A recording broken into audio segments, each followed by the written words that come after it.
রাধে রাধে। অনেক সময় কি হয়, বাড়িতে অনেকটা ব্রেড বেঁচে যায়, তাই আজ ভাবলাম ব্রেড দিয়ে কিছু একটা রেসিপি করা যাক। প্রথমে ব্রেডগুলোকে স্লাইস করে এইভাবে কেটে নিলাম। আমার কাছে দু রকম ব্রেড ছিল, তো আমি দুটোই নিয়ে নিই। তার সাথে কিছুটা সবজি কেটে নিয়েছি।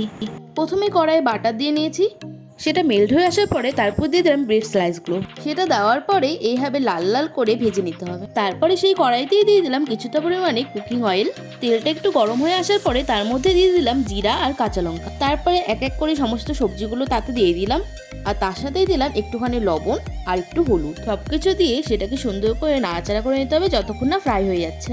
দেখো, এটা কিন্তু ফ্রাই হয়ে গেছে। আর এখন দিয়ে দিচ্ছি সেই ভেজে রাখা ব্রেডগুলো দেওয়ার পরে এভাবে খুন্তির মাধ্যমে সেটাকে মিশিয়ে নিতে হবে। দেখো, আমার রান্না কিন্তু কমপ্লিট। তারপরে কিন্তু আমি একটা প্লেটে তুলে নিলাম। আর এই দেখো কতটা ইয়াম্মি লাগছে না দেখতে, আর খেতেও ভীষণই ভালো হয়েছিল। তাহলে আমি এখন এটাকে এনজয় করি। আর তোমাদের যদি ভিডিওটা ভালো লেগে থাকে তাহলে বাড়িতে অবশ্যই ট্রাই করো। আজকের মতো টাটা, রাধে রাধে।